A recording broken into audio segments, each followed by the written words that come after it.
we're back with season 3 on GoTimeMedia, episode 1. Y'all better go subscribe to the best podcast of all time, GoTimeMedia, of course. First and foremost, I want to thank my guest, Akia Slaughter, for coming on GoTimeMedia today. So, that last name, man. Luckily, that is really her name. She's not going to slaughter nobody. So Akia is a track star at Alabama A&M University. Shout out for you for going to HBCU for real. Yeah. So Pretty what's dope. the HBCU experience like? It's nice. It's a big family. Like everybody's pretty tight. It's been like our campus is pretty close. Like it's small. Everybody just knows everybody. Like it's just a nice feeling. Everybody's like real supportive. So it's nice. So before high school and college, like when did you realize that you were really fast? I want to say like when I was a kid, I used to go to like the Boys and Girls Club. So we used to have like little races and stuff like that. So then when I realized I was beating a lot of people, and I was like, okay, I might be a little quick. And then we had like a little event, pretty much like to show your talents off. And I decided to run. And when I did it, everybody was like, oh my God, like this is crazy. Blah, blah, blah. So I was like, okay. But I pushed it to the side when I was younger. I was like, okay, whatever, I'm gonna just be a kid. I'm gonna do regular kid stuff.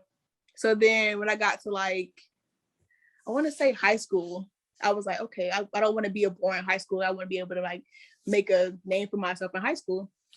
So I tried out for the team my freshman year and I made the team. Like my parents were shocked. They was like, you're running track now? Like what? So when I did that, it definitely shocked a lot of people. Like a lot of my family members and friends. Because I was like, okay, we just thought you didn't like to do anything athletic. And I was like, I mean, it's something. Like did boys ever test you? Yeah, and they still do. Like, especially when I realized like I started getting good in high school, that's when I started getting more like questions like, when we gonna race Kia? Or, you're not faster than me, or things like that. So it's just like definitely raced a couple times. They definitely got embarrassed a couple times. So yeah, that's the worst feeling. It gotta be losing to a girl. If I had to race somebody, it gotta be when nobody can see me. It just got you need an dark audience. and we gonna race. You And need the an only audience. person that's gonna know is me and you. No, because like we had the audience, it's like, okay, not only did you lose in front of me, but you lost in front of them. So it's like anybody else who asks me, can we race? Then it's They like, already know the okay, deal. race her. That's why you have audience. So in college, we did so many events. Like, which one is your favorite one? Definitely the 200. Why? I just felt like I'm the type of runner where it's like I have to build up speed, and I feel like I build up speed better in a 200.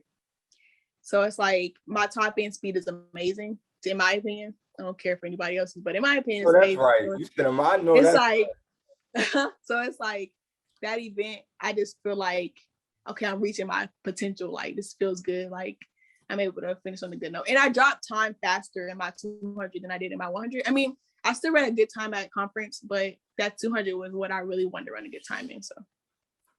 What about hurdles? You ever try hurdles? My freshman year of college, I tried hurdles. I will never do it again. I don't blame you. Like she had threw me in it. She was just like, just try it.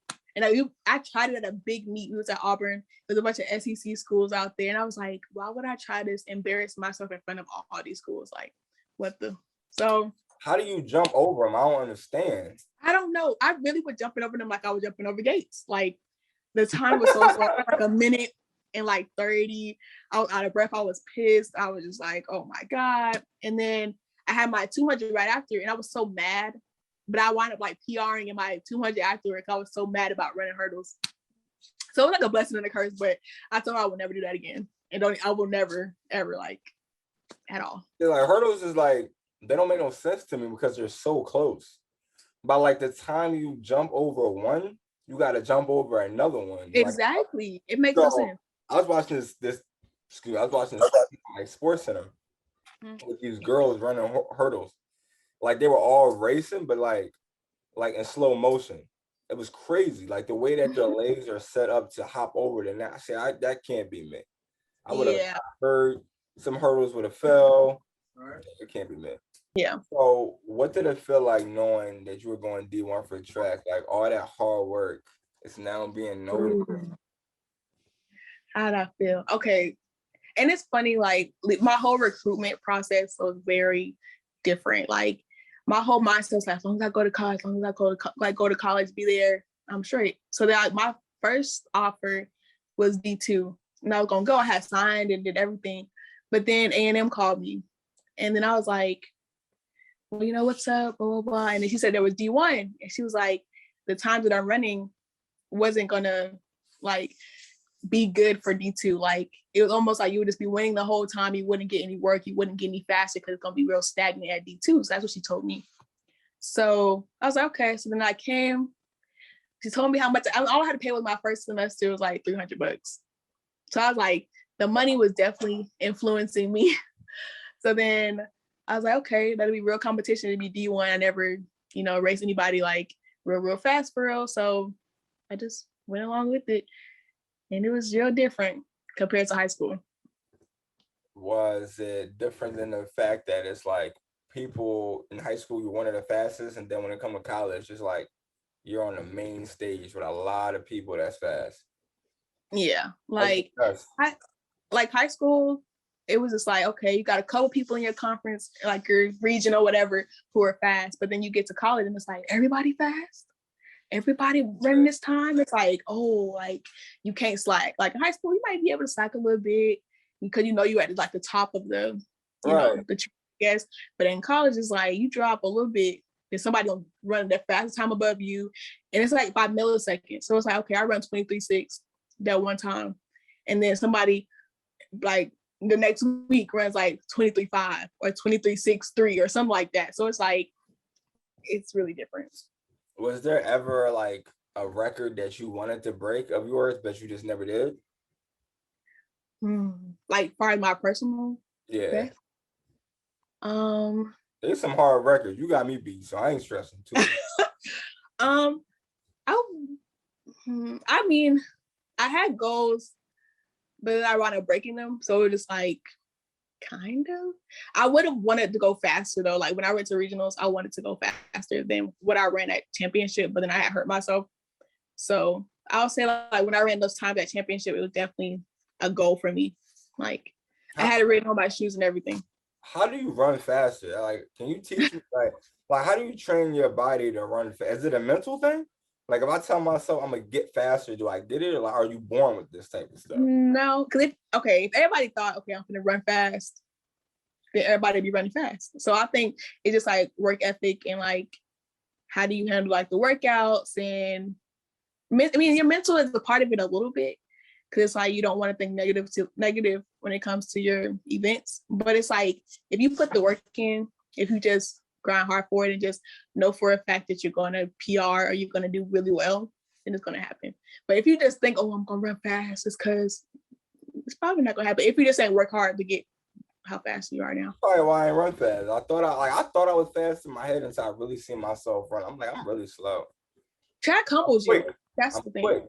I'm quick. That's what that matters. Yeah. Track humbles you. Like you think, okay, you come out here like, okay, that little 11-year running, and then you get beside somebody who runs 10 seconds. It's like, well, damn, like what? How is this possible? So it definitely humbles you, especially when you lose, when you know you're supposed to like have won that, but then somebody runs or winds up PRing on you. So it's like, it's one of those things. Like when you're running, does the person like, how do you space out how you running? Do you like jog a lap? Like not jog, but do you like stay behind people like creep? And then when the finish line just gets there, you just bang. No. That's such a smart game plan, for real. No. No.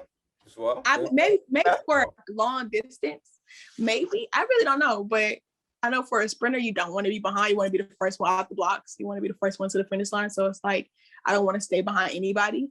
You might be able, like, sometimes I have the mindset where it's like, okay, if I just stay with them, if I know they're fast, if I just stay with them, I know I'm a PR too. Or it's like, or if I stay with them, I know if I keep going with them and just wind up turning over and doing the same thing they do, I might be able to get a good time. But other than that, I'm not gonna run behind nobody. I'm gonna try to like get out in front of everybody. You know what I like about track is the 4x4s. I like when I they like pass seeing them. they be like bang, bang, boom. They be taking off. Okay. I like seeing it, but I don't like running it. Like I hate 4x4s. I'd rather run a 4x1. Like that's my thing. But 4x4s are definitely. It's a 4x1 by yourself. No, 4x1 is still with 4 people, but everybody does a 100. Oh, okay. Yeah. So do you like being last, bring it home, or do you like to be in the middle? Do you like to go first, get it out the way? In high school, I was always last. So in high school, before coming to college, I was like, oh yeah, I'm gonna be last late because I have a good turnover speed, blah, blah, blah. But then when she put me first, it felt good to be first because like, okay, you popping it off. You able to get on the curve, you able to just set it off for your team so that way they can bring it home type thing. So I like being first or last. I don't like being in the middle because that back stretch is like, it's so long to me. I don't know about anybody else, but it still doesn't feel like 100 meters. It feels like it's like 110, 115 or something like that. It feels weird. Measurements be I don't like running like third leg because it's like, I mean, it's still a curve, but it's like it's just too much pressure. Because like it's really up to you to bring this in. So it's like last got the most pressure for real. They do, but it's like last only can react off of first, second, and third. So if we're not getting on the jump, then it's like they got to play pickup. And if it was me, I'm not even worried about running. I'm worried about not dropping it. Did that not cross your mind? Like I can't drop this thing that they're giving me in my hand.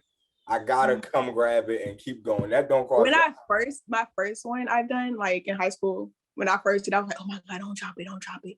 Just grab it as much as you can. Like, just don't let it slip. But then once I got used to it, it was just like, you know not to drop this shit. Like, don't drop it. Be cool. Like, but it's like a small thought. If anything, I'm thinking about like, okay, how hard am I finna get out? Make sure that my teammate is able to see me step so that way they can get the stick and I scream out stick loud enough so they're able to like put their hand back. So it's just small things like that I think about. But I never think about dropping it because if you think about dropping it, you're gonna drop it. That's how I think. Yeah, that's right. I mean, I also got one question. Like, why do they keep running after it's given it to the person? Like, why can't they just throw it? Boom, here, you got it, take off. Like, this is how it goes. Like, the person's here, this person starts moving, and then this person's trying to give it to him, but this person's like running. Yeah, okay. Well, why? So it's almost like, I forgot what my coach said, but I mean, me personally, I'll be trying to stop. Like, go ahead and do your business. But like, throw it to the person. Right. But it's like, once you pass it out, it's almost like you kind of like pushing them, like pretty much like, go. Like, I'm the type of person, I'm going to talk to you while you go ahead and like, you know, trying to do your little thing or whatever. So it's almost like, I guess, pushing them out more. I don't know. I don't know. I forgot. Listen, I'm telling you, go. You know what you got to do. This right. Go ahead and handle business. Right, go. Once I throw you this joint, go run. You know, I don't need to pep talk. Yeah. I was looking at your 200 meters, right? And your best time is 23.6. The normal speed for a woman is 30 seconds. So what be flying through your head to make you go that? What be flying through to win? That's the first thought. But then the second thought is like, okay, I want to break the time that I had before, and I want to do better than what I did the meet before.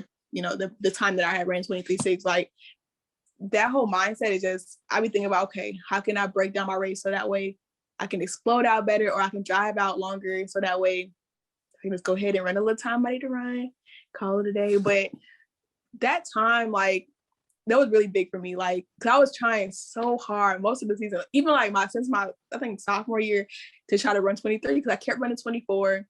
And it was like stressful for me. I was running 24 in high school. I'm like, oh my God, you can break this. You got to break this.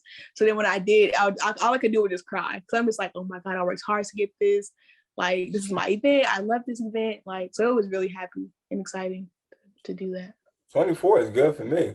No, like, I try to do the bare minimum of certain things where I have no control over. Like, I still don't know how I'm supposed to get faster. So 24 is like chilling. When you think of 24, you should have thought of Kobe. Just retire, you know what I'm saying? No. I feel like with 24, like I wasn't satisfied with that.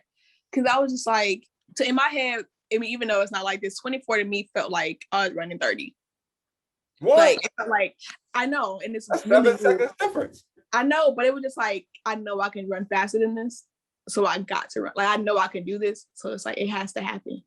I mean, 24 was cool in high school. It got me to college, but I feel like I shouldn't be still stagnant running the same time I did in high school when college is supposed to take me to that next level and make me better.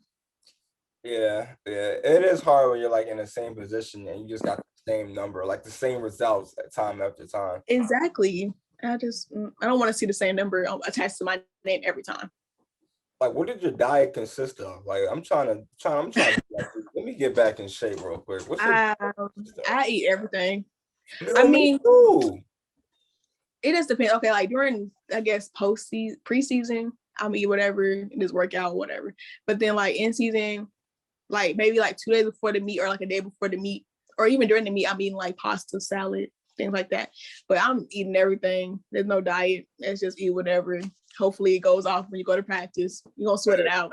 Listen, so, food doesn't really affect me though. Food don't affect. I love food. Food is my friend. Yeah. As long as I have pasta is my thing. Like before I compete, I have to eat pasta or a salad. I don't like eating no burgers, meats, fish, none of that before I compete, but that's about it. No, I don't like salads. I be feeling like a dinosaur when I eat a salad. Yeah, I don't know. Some just don't be sitting right in my head. Salad. So now that you're retired, like, how does your body feel overall? The fact that you don't gotta wake up and run. It's weird being retired. Like this little month that I haven't done anything, like it's awkward for me.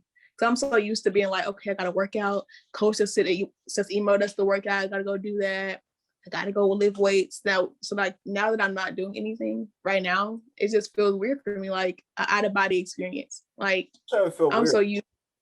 It's weird. Like sleep, eat. That's what I've been doing. But I'm such an athletic mindset where it's like, okay, I got jogged the other day just to jog. My dad was like, why are you jogging? I'm like, I just wanted to go outside and just run. Like, I'm like, track has became my life. It's never gonna leave my life. So it's like I'm not gonna be out here sprinting and running 11.5s and stuff like that. But it's like I do need to work out. I do need to do something to keep going. I also don't want to be one of them athletes where you retire and next minute you're barely hanging over your belt and you can't lift up nothing. I don't want to be fat, so I can't. That's a lot of athletes. Exactly. I just can't. But it comes with, like, I guess to a degree, like I was watching this thing with Charles Barkley, like he had a diet for so long, like 14 years in the NBA, up to like just a strict diet. And yeah, he was heavier, but like now he can actually eat what he want to eat. You know, like, so I think about it like I'm not even guaranteed tomorrow. So if somebody offer me a slice of pizza, I gotta take it. I'm definitely eating more burgers tomorrow. I'm definitely doing like burgers and stuff like that, but I'm not really eating as much pasta as I used to. So that's certain things I'm cut out for right now. But I'm just waking up, going to class. Living the best life. Trying to, yeah. So is there any specific schools when you go to the track meet, like I gotta beat this school? Like this school, I hate this school, so I gotta really smoke it. My mindset definitely changed because my freshman, sophomore year, I did not like Alabama State. I didn't like them because everybody's made it seem like they were just the devil. But then I was like, okay, they're not that bad. They're just people. They're just fast as hell. They're just good as hell. Like when it comes to sports. You thought they were the devil? Huh? You thought they was the devil? That's what people made it seem like. Like don't be talking to them hornies. Like that's what they made it seem like when I first got there. But then once I did, it was like, okay, everybody's just trying to win. So once I like seen them at more track meets, they kept me motivated because I'm like, okay, y'all the top dogs. Let me try to stay with y'all, or let me try to beat y'all a couple times in a meet or something like that. So I grew to like appreciate them, if anything. So I wouldn't say I didn't like nobody. I just grew to appreciate them at the end of the day. That's cool. So now that you're like done with track, can you ever see yourself being a coach? Like, what's the next chapter in your life for? Right now, I could see myself being a coach, but not now. Maybe later. But right now, like, it takes patience. It does, and I don't have that much patience. Me neither. So, I'll say later on once I grow patience or get more patient. But right now, I'm just like focusing on my career, like building my career. Because I'm in grad school, so once I finish that, it's like, okay, what's the next step before I get my doctorate? So like, I'm gonna take a break before I get my doctorate and just like build my career up and things like that. So you want to be a doctor? Yeah, in physical therapy. Okay. Yeah. Okay, I like that for Yeah, sure. it's a process. If I ever get hurt, I'll go to you. When I'm a doctor, sure. Yeah. Gotta be real slow. Don't be going fast. Because physical therapy is a process. It is a process. I definitely agree. So when you got hurt, like, did you just heal yourself? Like, how did that work? You heal yourself because you know what you're doing, or does that not work? Well, when I got hurt, this happened about like a month ago when I was at regionals. So I was really doing my own treatment. I had like a trainer come to the hotel, you know, maybe once or twice, but I really was doing my own because I'm very picky, like when it comes to trainers. Right. So it's like, they don't know what they're doing. They just got a degree. Right. Know what they up Right. to. So it's like I'd rather be with a trainer who I know, who I feel comfortable with for one, and then who I know is gonna get me right. Who's gonna be like, okay, you're sore right here, let's do this, or mention things to me to help me get better. We do have some athletic trainers, unfortunately, who don't act like that and who just don't have their certification and who just be out here like, okay, well, if you think it hurts, or you don't have to really do anything if you don't want to do anything. I don't like people like that. Like I'd rather have a trainer where it's like you know you're supposed to be icing right now. Like you know you're supposed to be on that stim machine, like things like that. Okay, oh yeah. Yeah, I mean, unfortunately, like that, it's like that in every single field. You know, like I really feel like, because I always watch basketball, like certain players come back other than certain players, and it really depends on their PT. Like the physical training is huge. You know, I think that's, especially you got somebody who don't want to be helping you. It's like, what you Exactly. for? Exactly. Like I don't. Yeah. So it was a lot of trainers I've dealt with where it was like, they just sat there during the meets. If I'm like, oh, can you have ice ready for me after I finish coming to, like, once I cross the line or something like that, I had to go get my own ice. Like it was just. You worrying about ice? I'm worrying about water. I need a whole water. You worrying about the wrong thing. Ice is the no. I mean, yeah, but at track meets there's water everywhere. I can grab my own water, but I just need some ice. Give me somebody drop it on my leg, get that tape, and I'm straight. But it'd be something, I don't know. Part of me wanted to be an athletic trainer, but I realized like that's so much pressure because you're like, if you're injured, that athlete's life is in your hands. Like, and I mean, physical therapy, you're still helping patients, stuff like that. But like, you're helping an athlete regardless. Yeah, it's true. But I just feel like it's so much pressure being athletic trainer. Like, it's like. Hell yeah, it's pressure. LeBron James coming to you. You got the law. You got LA in your hands. It is pressure. See, and it's like you got the top person at that school in your hands. Like, okay, they come with a torn hamstring, like I did. Okay, you need to get this girl back on the track, like stuff like that. Right. So it's really different. I think you go for it, and I think we need more Black women in every single field, for real. Yeah. It's not that many Black women in physical therapy. So that's mainly because at first I was gonna be like a physical therapist, like aide. But I was like, no, like we don't have enough women of color inside of physical, like being doctors in physical therapy. We have plenty of women of color doing it, like the aide, technician, stuff like that, but you're not a doctor, and I'd rather be a doctor. You need that title. Put some stink on. Let them know what's up. Right. You know, like the Black queens. Like we got a lot of Black queens in the Olympics. And this year, the Black queens, there are so many Black queens in the Olympics this year on all sports, from track to tennis to so much more. How does that make you feel, like knowing women take a huge leap like that in sports? I love it because it's very rare that you see all of us like really doing our thing when it comes to these sports. Like swimming, seeing Black girls in swimming is like amazing, especially in gymnastics, because usually the team is full of just like, okay, for white people. So it's like seeing women. Like a lot of Black people can't swim. So, you know, when I see a Black person in the pool in the Olympics, I'm like clapping because who like you swim like that? They ruin out for most of us, yeah. But it's nice to see because like we don't really get represented, especially when it comes to like big sports, like especially on big sports on big stages like that. So definitely seeing our people that are like me is amazing. Yeah, I mean, it's definitely hard. I don't know why. I don't know why it's hard for guys to, not even guys, for like women to get the credit on the big stages. You know, like even Serena Williams, like 15 years in, she just now getting like the strikes that she earned. Yeah. I don't know why that needs to change. I think it's changing right now. Yeah, I think it starts with the rules. Like the rules that are created were created by white people. So it's like, okay, you're not giving me my credit based on you rather get like it's like you rather give somebody else who's not a person of color their credit. But when it comes to women of color, it's like you don't want to tell me that I did very well. But then it's also like women and men doing that to us. Because some women feel like, oh, you know, she had to do this and this to get to where she's at and blah, blah, blah. When it's not the case, when I just worked hard for it. So it's really weird. The track and field with Olympics, everyone knows Carri, Richardson. By the way, rest in peace to her mom, who just passed away recently. On the negative side, although she was tested positive for marijuana, and she is suspended from the Tokyo Olympics. Like, what's your thought on that? I feel like they're being over dramatic. Like, it's just weed. Like, it's one thing if she has steroids or something like that, but it's weed. And Michael Phelps had weed in his system and was still competing and was able to keep all his medals. So the fact that they took all her stuff, or most of her stuff, I don't know, but it's like they went too far. Like, and she's fast as hell. Bro. Like, let her have her chance. Like, she's putting on for a lot of people. And so it's like, let her have her moment. And I feel like it's really weird. Like, the Jamaicans were the first one to put her stuff out there. Because they have a big contender inside for the 100 at least. So it's like, I just feel like they tried her. Like, I mean, I feel like she's human.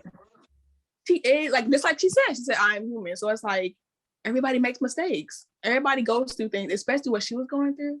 Like, she just found out in a whole interview that her mom died. Like, you lucky she didn't go link with Snoop Dogg. Like, I feel, but I just feel like I just feel like right now the world is giving her a big hug right now because we all see it like this is a moment that, but like again, it's like the high power don't see it. Like, you out of all these things, you worrying about striping her medals and taking her out the Olympics, like just to replace her. Like, she got to the point she's so famous that like you want to kind of ruin her before she gets to that point, I guess. That's one thing too. Like, before this even came out, people were trying to say like, "Oh, she's trans" and things like that. Knowing damn well that girl is not trans and she's not gay. So it's like, why y'all making all these like things about her just because she did really well? I just feel like that's one thing that the social media does. Like, if they see a strong Black woman, they just automatically think like she's a monkey or she's a gorilla. She's all big and strong. She just, takes steroids when it's not the case. She just worked hard for what she wanted to do. So it's like, I don't get it. It's because really people are not used to it. Like, when people do things that they're not used to, it looks strange to them. Like this girl realistically is not supposed to be that fast. And she's probably faster than most people. Like, she go like LSU, like that's definitely known for track and basketball. She's at like a top ranking college, dominating. So I mean, when people are not used to seeing certain things, it's kind of like a shocker. Even if a girl were to do basketball, if a girl were to do boxing, it's kind of like she can't do this, but she is. So it's like looks weird. Yeah. It's sure. Media makes this. I hope she gets the race for real. But we'll see. I do too. So like, what happens? Like, can she ever run again, like in the next Olympics? I mean, the next one, yeah, because her suspension was only like a month, I think. But I really don't know information, so don't quote me on nothing. I just know like it's a sad moment right now for everybody and everybody. Yeah. Sure. So when it comes to track, like I get the whole, when you play baseball in college, you go to the MLB. When you play basketball, you go to the NBA, so on and so on. Like, what's the next step after college for track for most people? If you fine, you would just become pro. Like, you just sign with whoever offers you and just do it like that. Huh? Like Usain Bolt. Like Usain Bolt? He was Puma. Oh yeah. But he was like, he's the real deal. He was the real deal. I don't know if he's able to run it no more, but because he's retired. But it's just, once you become, fine, and you want to keep going, you just go pro. Or if you're able to go pro, you just go pro. How fast you gotta be going pro? I'm just curious. Fast as hell. Like, I mean, I don't know. Like, far as women, you just gotta be really fast. Like, it can't be worth it. Like, I ain't trying to be waking up running every day for my life. It can't be worth it. when you in love with the sport, it's worth it. I'm in love with too many. When you got passion to run, and when you love what you do, it's gonna be worth it. Like you're doing this podcast, you like what you do. But I get to sit down. Also, Yeah, get to sit down. You about to have me bring it up. But same thing for football players. Same thing for football. Same thing for boxing. Like if you love what you do, you're gonna do it, and you're gonna do it at the best of your abilities. That's true. That's true. All right. Since we're wrapping this up, I need at least one crazy track story. One crazy track story. You can even tell me you got smoked by somebody in this race. I won't tell you. I'm not gonna say that. Okay. High school, my senior year, I believe. Yeah, my senior year. No, my junior year. Yeah, my junior year, I was in the blocks, and it was like a big county meet, like the county, like it was a meet before you go to state type thing. And I was in the blocks, and like I was ready for the gun to go off, and my arm like buckled, and I slipped, and I landed face first into the track, and everybody gave me like that ooh, like. So I instantly like I tried to get up like a thug, and was just like, but I started crying. They disqualified me, and I was like bleeding. Like I slammed my face to the track. Hold up. They disqualified you? Yes, I got disqualified. I was so hurt. It was a big meet. So it's like this was like we had semifinals or prelims, something like that before. So I was in the finals. So like when you're in the finals, it's like one and done. Let's get it. So that official that day was like, I'm not gonna give another chance, and I walked away with a bloody nose. And is that your senior year? It's my junior year. Okay, then you went out with a redemption. That's cool. Oh yeah. I definitely came back and did my thing and went to state and all that stuff. So. Oh yeah, then you chilling. Dang, that's like somebody losing the league, and then you just be like, yeah, you disqualified. I was so hurt. You're not even worried about the leg, the face, and nothing. That's just cruel. But didn't even ask if I was okay. I was just standing there, like I was standing back. I got back up, stood up, and I'm looking at the official. My nose is dripping, like bleeding, like looking crazy. And I'm just like, I hope I'm able to run, like looking a hot mess. And then he lifted that red card. The thing about a high school is it's the only people that was on the track team know that. So you could have went back to high school and be like, I got to a fight with a girl and it didn't go too well. Her face. Well, good thing I didn't have like no bruising or nothing, but I would definitely have my little nosebleed for like maybe 20 minutes and left it at that. Oh, so you was chilling. My pride was hurt. I was definitely hurt. It was no chilling. I was definitely upset. That car ride home was definitely silent. I have had silent car rides back. I know that feeling. Like, what's the goals for the rest of the year, man? My goals for the rest of the year. Just to stay like positive. That's one of my top things, to stay positive. That's hard to do. It is hard to do. That's a big goal for real. Because I'll be ready to. We need to, you know who really positive? The people that work at Chick-fil-A. They real positive. I'm trying to come with that energy the rest of the year.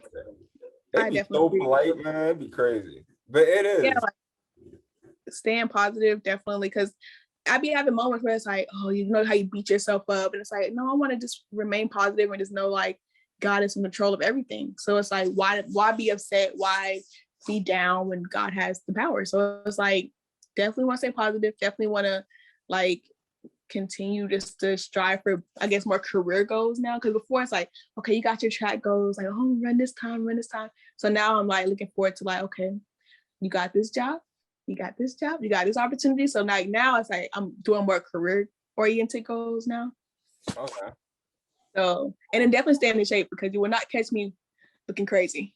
No, not even when you're 60. No, I'm not even I ain't gonna slip it out. If I have kids, no. So I'm out that hospital, I'm lifting weights, I'm doing crunches, something. Man, yeah, I feel that. I feel like positive is definitely a goal for me, because it's hard to stay positive. Like, people go through some crazy things, like even NBA players to college players to normal people, like staying positive is definitely a hard thing to do for real. Yeah. What about college? You think college should be getting paid? Do I think they should? You think you should check? Like, I just ran and busted I need at least 5,000 right now.